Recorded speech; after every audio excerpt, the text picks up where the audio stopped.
What's up YouTube? This is Josh again. Thank you so much for tuning into my channel HapaWorks. I just want to say thank you for being here, thank you for watching, and just the amount of followers that I've had in the past couple months has been amazing. I know we're switching vehicles. That might happen a lot. We are going to be focusing on the 2002 at some point as well, but currently we are focused on the new vehicle, which is the Chevy Colorado ZR2 right behind me. And today you might already be able to see it. I'm going to be showing you how to install these guys, which are the Coplus triple LED beam headlights, and they are really cool.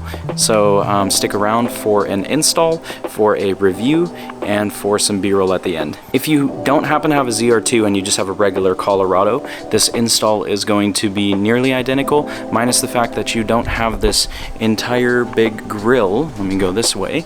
This entire big grill to take off. So it's a grill, bumper, everything goes together, and I will walk you through how to take that off. It's not as bad as it seems, and for those of you that don't have a ZR2, you're just gonna have to remove some of the surrounding parts. If you're asking yourself, why switch out the headlights on the Colorado? It's because they are terrible. This is a vehicle, especially the ZR2, was offered in 2018 to 2022. So it's a brand, or well, not a brand new vehicle, but it is a relatively new vehicle. And while all other flagship vehicles come equipped with nice xenon headlights or laser headlights, if you're in a BMW or whatever it is, they have nice white lights, they have a good cutoff beam. These things came with projectors that have halogen lights in them, which is kind of a bummer, to be honest, especially if you're paying a lot of money for a vehicle like this. But lo and behold, there is a solution, and it's these guys. There's a couple other solutions. There's an Amazon headlight called the Acon headlights, and they go by a couple different brand names as well. And then there is another one, I believe, I don't remember the name to it, but there is another style kind of like this, and it has more of a C-light shape to it. These ones I came up on used, which is why I bought them. I did buy one of the Amazon sets before, and I was gonna put some LEDs in those, but then these came up and I had to jump on these. So stick around for the install. These are the factory projector headlights that come stock on the Colorado ZR2s. They are not great, and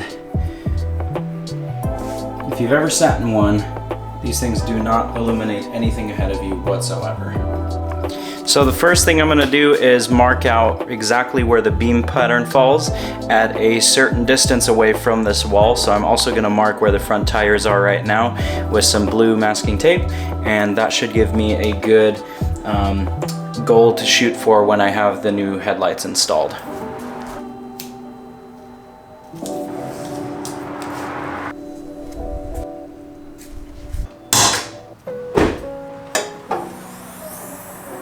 There is a total of 5 of these T15 Torques.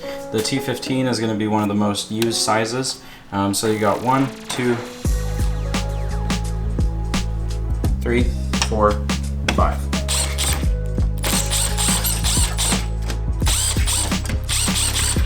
Next, you're going to want to remove the skid plate. A 15mm will do it. 1, 2, 3, and 4, and that should release this whole plate.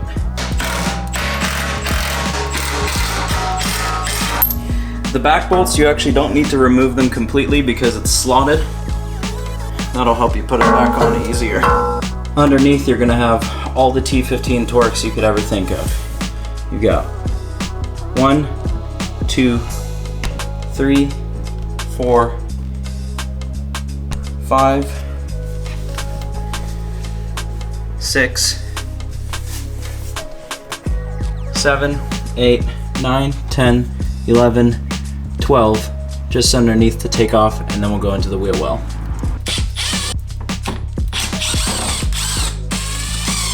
Next is the fender liner, and it's also T15 Torques, and you've got 2 right here, and you've got down here 3, 4, 5, 6 bolts, and it'll be the same thing on the other side.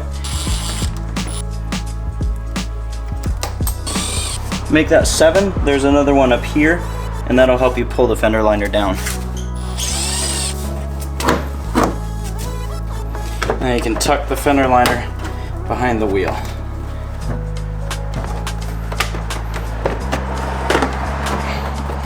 On the other side, this little piece came off. It sits right in here. and holds the fender liner, and it's held in by one bolt. On mine, for some reason, I must have already either undid it or I lost this bolt or it never had this, but it came off with this piece. There is 3 bolts, bolt heads, right here, 7 millimeters, 1, 2, and 1 in the back. After that, you can grab the fender and pull it off just a little bit, and then you can grab this and just pull it down, and it should separate off, just like that. Next, you're going to come to the front of your bumper, and I hope I can show this. Right in here, there's going to be 4 10 millimeters that you have to access through this little slit in here. And I'll show you from right to left, or from driver's side to the passenger. One of them is up in here, and you can kind of see that. It's at a weird angle. Now, for some reason, mine doesn't have these bolts in there anymore, but there's supposed to be a 10 millimeter right in there. Another 10 millimeter up in here, and then the last 10 millimeter is the same deal as on the driver's side. It's going to be up through there. Okay, so I definitely need to use the flex head, but it is too flimsy. As you can see, every time I try and get it through that hole, it just ends up dropping. So here's a little trick. You can use some masking tape, just wrap it around.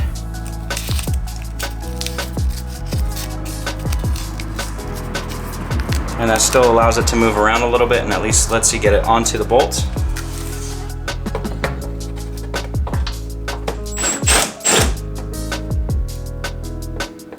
There we go. And there it is.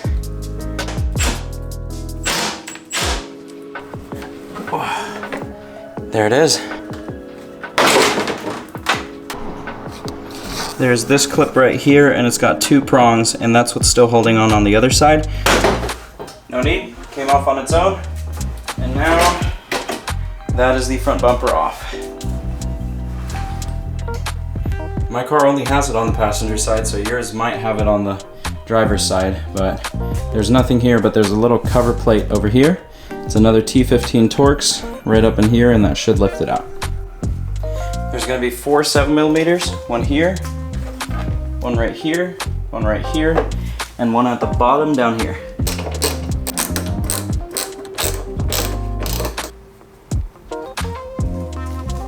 Once you've got those 4 removed, so to take the electrical connector off, I pulled the red clip out. I think you can actually just pull it a little bit out, but I went ahead and pulled it out completely. Just get a little flathead screwdriver and pop it up. And then you're gonna depress that little black tab that's left down. You can push forward a little bit to make sure that it unlatches from the clip, and then you can pull up and the whole connector will come off. And then you've got your headlight out.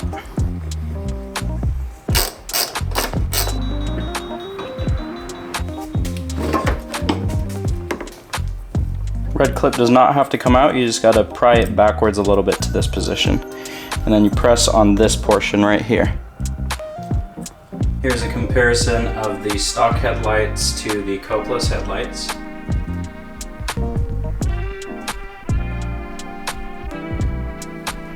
There is a small harness that comes with this kit. Basically what's gonna happen is this end is gonna plug into your passenger side light. There's a little dongle for it on the back side of it. And then this side is gonna go on the driver's side light. And then the rest of it is going to run to your fuse box into the, I believe it's the F47 fuse. And it's just gonna replace that. And it's gonna go right in there. So before you put your headlights in, this would be a good time to run that harness. Basically what I want is I want to snake it around kind of the upper radiator area right here and have it come out somewhere around this area over here, and do the same on the other side, and then run this cable back to the fuse box. And there's a little bit of a mud guard over here that you can kind of push back, and that gives you enough space to run this out. And we'll do the same thing on the other side.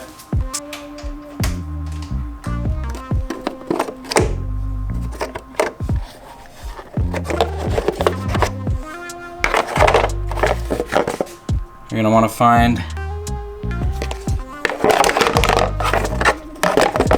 F47 on here. And F47 is your heater crankcase ventilation. And that's basically just a switch 12 volt so that when you unlock your car, your daylight running lights turn on. You get a nice sequence. All right, I ended up making a small incision in the lid and in the box over here, and then that was just enough to run the cable out of here. And then I'm just gonna zip tie it to whatever I can close by, but first I'm gonna make sure all the lights work.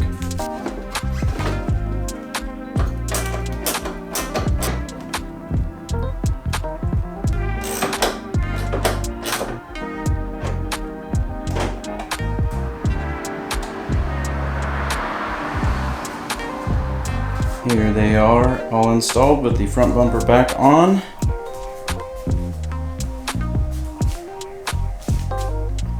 I think they look great.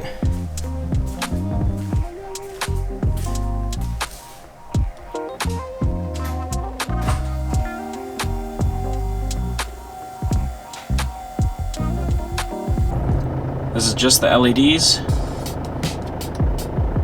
This is low beams and high beams.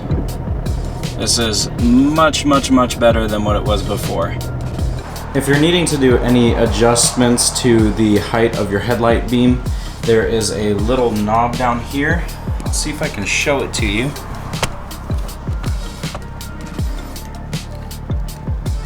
There it is, right there. That guy. And you can get a wrench on it, but I realized that it was easy enough to spin it with my finger. And spinning it, let's see, from the backside view, spinning it clockwise is what lowers the beam down. And I don't know if you can see that.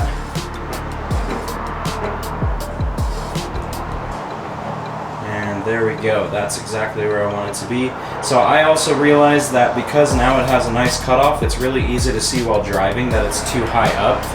Because I was realizing as I was driving, the beam would bounce up and hit street signs, and then if there was a car in front of me, that beam was above the rear view mirrors of the cars in front of me. So that is how you ensure that you're not an annoying person on the road, is by adjusting your headlights until they are below that. I am going to go get some quick shots of just a little bit of B-roll of the headlights at a local gas station that has some really good lighting for you guys. By the way, that is how bright the headlights are right there. It's got a nice cutoff line.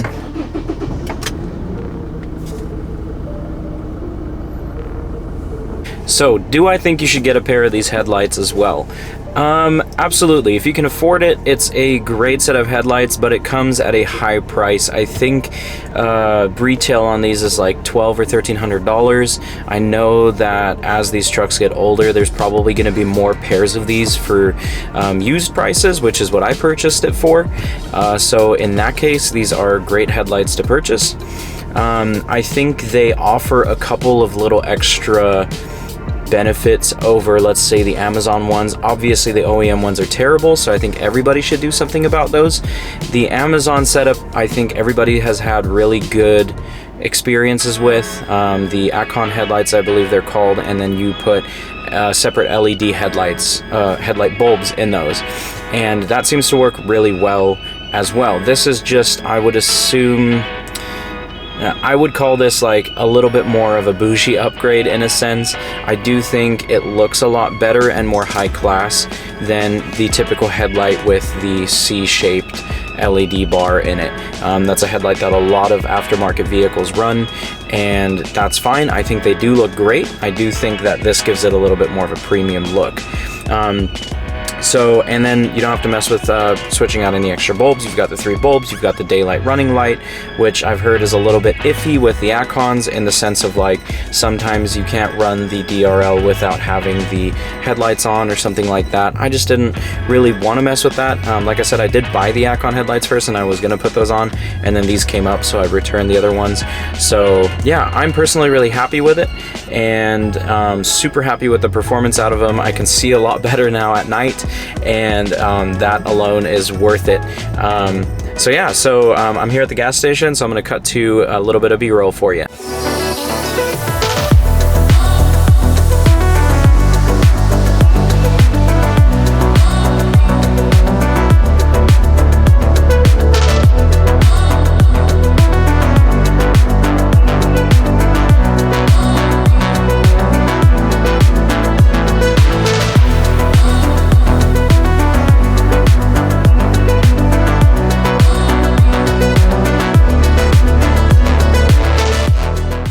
yeah, thanks for tuning in. Thanks for watching. I hope you enjoyed this. I hope this encourages you to buy another set of headlights for this vehicle and install them yourself, because it is not that bad. It's not that hard.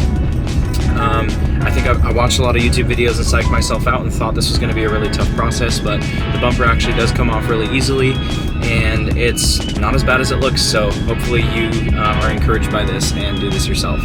Either way, thanks for watching, and I'll see you next time on a different video. Bye-bye.